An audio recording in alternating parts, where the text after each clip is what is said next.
Hola, ¿qué tal? Hoy nos vamos a meter de lleno en un viaje intelectual fascinante para tratar de responder una de las preguntas más profundas sobre nosotros como humanidad.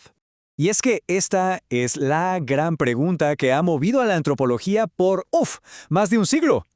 Si nos detenemos a pensar un segundo, la diversidad humana es de verdad asombrosa.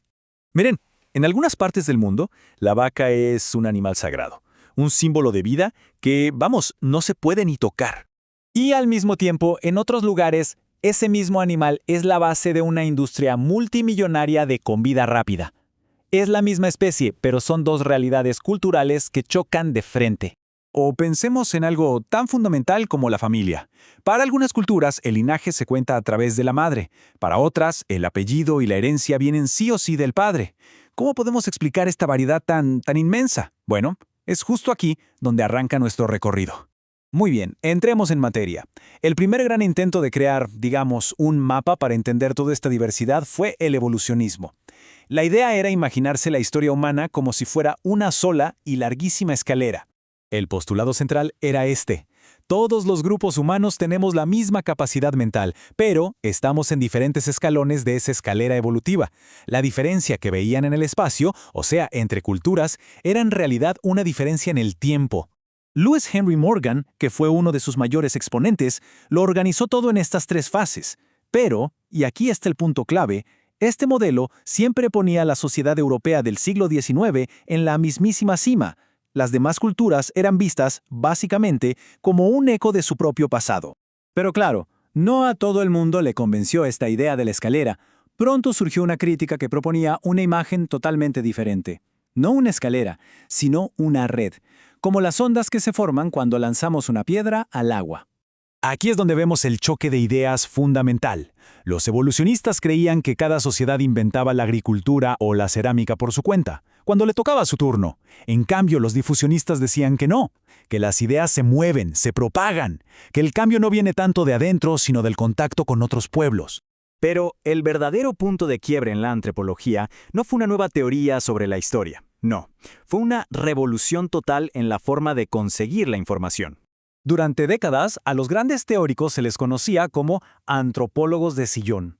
O sea, analizaban datos que les mandaban misioneros, comerciantes o funcionarios desde lugares lejanísimos. El problema, claro, es que esa información a menudo era poco fiable y muy superficial. La respuesta fue radical y cambió la disciplina para siempre.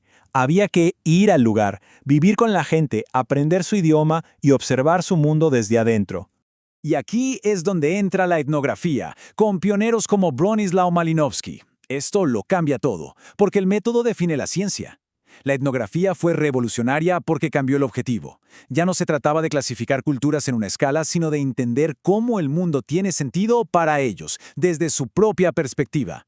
De repente, se podían hacer preguntas completamente nuevas.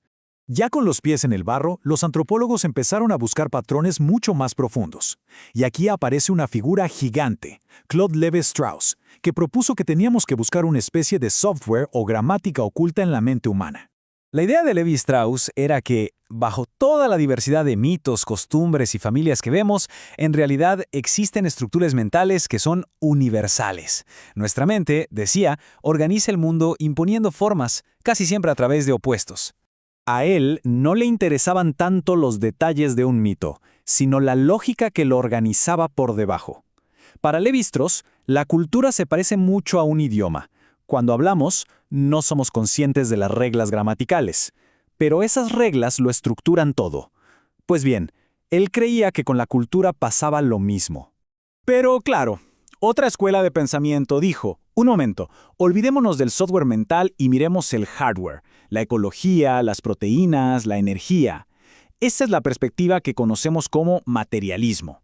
Para demostrar su punto, materialistas como Marvin Harris se metieron de lleno con enigmas culturales clásicos. En lugar de buscar una lógica simbólica oculta, se hicieron una pregunta muy práctica. Y la respuesta que encontraron es fascinante. Resulta que el tabú no es irracional en absoluto, sino una estrategia de supervivencia muy inteligente. Proteger a las vacas garantiza que todo el ecosistema agrícola siga funcionando. La conclusión es clara, lo que parece pura espiritualidad puede tener raíces muy, pero que muy materiales. Entonces, ¿quién tiene la razón? ¿La mente o la materia? Pues, como hemos visto, la búsqueda para entendernos a nosotros mismos sigue más que abierta. Al final, la antropología nos ofrece una increíble caja de herramientas, no una única respuesta. Fíjense en el recorrido que hicimos. Pasamos de la escalera única del evolucionismo a la red de influencias del difusionismo y llegamos a estos dos grandes enfoques modernos. Uno busca la lógica en el software de la mente, el otro en el hardware de nuestro entorno. Ambas son herramientas superpoderosas para descifrar por qué hacemos lo que hacemos. Y esto, claro, nos lleva a una última reflexión, a aplicar estas herramientas a nuestro propio día a día. ¿Cuáles son esas reglas no escritas que gobiernan nuestro mundo? ¿Qué razones prácticas hay detrás de nuestras costumbres más comunes? La búsqueda para entender a los demás, al final del día, siempre nos lleva de vuelta a nosotros mismos.